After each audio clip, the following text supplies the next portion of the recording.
Welcome students in my short trick 2 session। आज हम बात करेंगे प्रोजेक्टाइल मोशन से कंसर्न शॉर्ट ट्रिक्स की।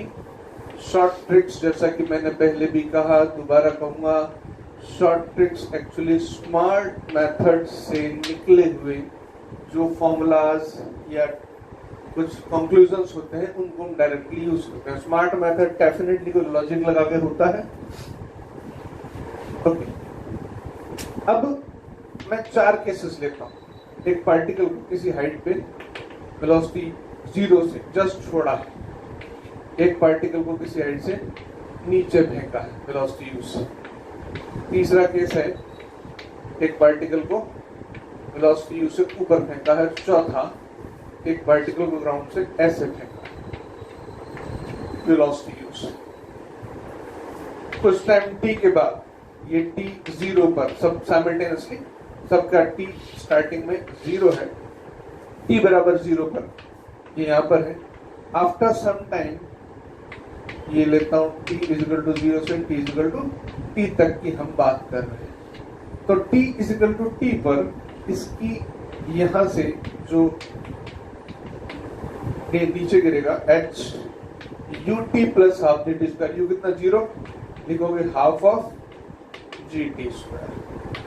इसका क्या लिखोगे ut plus half gt square. तुम्हें u तो पता है, इसमें 0 नहीं है। इसके केस में ut minus half gt square. अच्छा, यहाँ माइनस साइन जो लिया है वो यूजुअली बताया नहीं जाता बच्चों को, लेकिन बताना जरूरी है। देखो यहाँ पर हमने क्या है, अपवर्ड डायरेक्शन को पॉजिटिव लिया है और डाउनवर्ड डायरेक्शन को नेगेटिव लिया है। u अपवर्ड है और हाफ g डाउनवर्ड है, इसलिए इसको नीचे लिया है। इस केस में डाउनवर्ड पॉजिटिव, अपवर्ड नेगेटिव, इसलिए ये दोनों पॉजिटिव। इस केस में भी डाउनवर्ड पॉजिटिव है। और मोशन अंडर ग्रेविटी हम टोटली फ्री होते हैं, किसी अपवर्ड या डाउनवर्ड किसी भी डायरेक्शन को पॉजिटिव मान लें और उसके अपोजिट दूसरी डायरेक्शन को हम नेगेटिव मान लें। इसके मामले में तुम्हें अच्छे से पता है, तुम जो इक्वेशन लिखते हो y equal to u sin theta t minus half gt square. y की इक्वेशन की बात कर रहा हूं मैं, x की नहीं। इसके दो कंपोनेंट्स होंगे ना, ux u cos theta, uy u sin theta. मैं इसके y कोऑर्डिनेट की बात कर रहा हूं, x की नहीं। इन सब में, चारों इक्वेशंस में ध्यान से देखो क्या कॉमन है, half gt square, half gt square, half gt square. अब एक काम सुनो, अगर मान लो किसी भी केस में, इन चारों केस में, सब केसेस में अगर ग्रेविटी नहीं होती, इमेजिन करो ग्रेविटी नहीं होती, तो इस पार्टिकल को जहां छोड़ा था वहीं रहता है। ऑब्वियसली बात है, कोई नीचे खींचते हैं तो जाते हैं। ये पार्टिकल को नीचे फेंका था तो ये कांस्टेंट स्पीड u से चलता, कितना डिस्टेंस नीचे आता, ut। इसको ऊपर फेंका था तो h ये ut डिस्टेंस ऊपर जाता। और इसके केस में जो y डिस्टेंस है वो कितनी होती है, u sin theta t into y, sorry u sin theta t into t बराबर। मतलब ग्रेविटी नहीं होती तो ये फ्रीली चलते अपने, जैसे कि एक तुम आराम से इमेजिन कर सकते हो कि एक्सेलरेशन तो है नहीं, तो कांस्टेंट वेलोसिटी से चलते।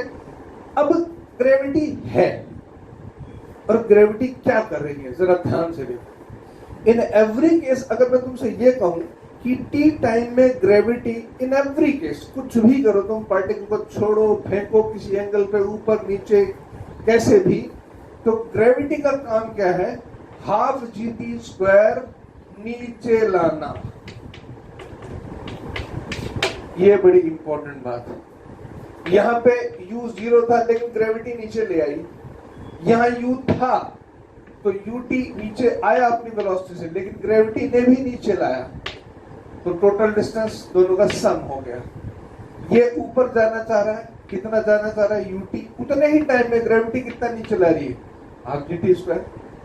इसके केस में भी सेम, u sin थीटा इसको ऊपर ले जाना चाह रहा है, t टाइम में u sin थीटा कितना ऊपर ले जाएगा, u sin थीटा t, लेकिन ग्रेविटी कितना नीचे लाएगी, हाफ gt स्क्वायर। ये बड़ा इंटरेस्टिंग पॉइंट है कि टी टाइम में तुम किसी पार्टिकल को फ्री छोड़ दो, अगर तो किसी पार्टिकल को कहीं भी कैसे भी फ्री छोड़ो, फेंको, छोड़ो, किसी एंगल पे फेंको, ऊपर फेंको, नीचे फेंको, ग्रेविटी ने टी टाइम में इसको हाफ जी स्क्वायर नीचे लाना ही लाना है। ये मैं सिर्फ ग्रेविटी की बात कर रहा हूं, वेलोसिटी क्या करती है उसका काम अलग है।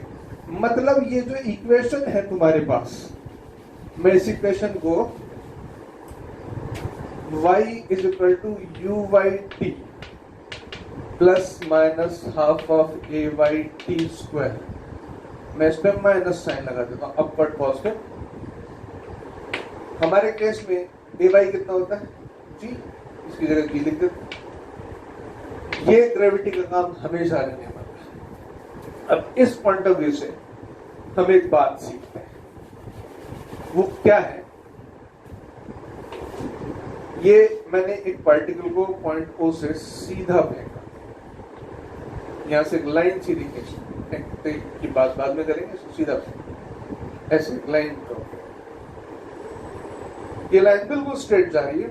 और प्रैक्टिकली क्या है, ये लाइन एक्चुअल में इस पॉइंट पर टेंजेंट है, ये एंगल अल्फा, ये प्रोजेक्टाइल पाथ के स्टार्टिंग पॉइंट पे टेंजेंट ड्रॉ कर दिया। Got it? अब अगर पार्टिकल को वेलोसिटी u से फेंका गया तो इधर हो गया u cos अल्फा, इधर हो गया u sin अल्फा। बाकी इसकी इक्वेशंस तुम्हें मालूम है, y is equal to u sin alpha t minus half t square whatever. अब मैं इसमें एक अलग से बात कहना चाहूंगा, इस लाइन पर कोई पॉइंट उठा लो, के एल एम एन ओ, कोई भी पॉइंट, कोई भी पॉइंट इस लाइन पर। अब तुम यहां से पार्टिकल नंबर 1 और यहां से के एल एम एन ओ, कहीं पर भी कोई पार्टिकल 2, किसी एक पर या सब पर, दोनों पार्टिकल्स को साइमल्टेनियसली, इसको t0 पे ऐसे फेंको और इस पार्टिकल को यहाँ पे कहीं पे भी इस पार्टिकल 2 को जस्ट छोड़ो साइमल्टेनियसली, तो ये पार्टिकल 1 और पार्टिकल 2 डेफिनेटली 100% कोलाइड करेंगे। क्यों? इसने सीधा जाना था, लेकिन ये सीधा नहीं गया, ये इतना नीचे आ गया, ध्यान दो। इसने सीधा जाना था, ये यहां पहुंचा, मैं इसको एल डैश लिख देता हूं, उसको के डैश लिख देता हूं। तो ये जो हाइट है वाई एल को क्या लिखोगे?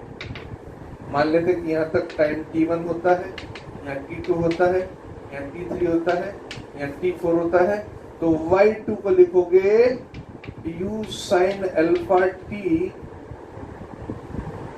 2 minus half g t2 square. इसने जाना था सीधा ऐसा, बराबर, लेकिन ये गई ऐसा, क्यों? अब जरा ये हाइट देखो कितनी है भाई, ये u sin अल्फा, जरा ये पॉइंट लेते हैं, ये पॉइंट लिया मैंने O, ये A, O A, sorry A L,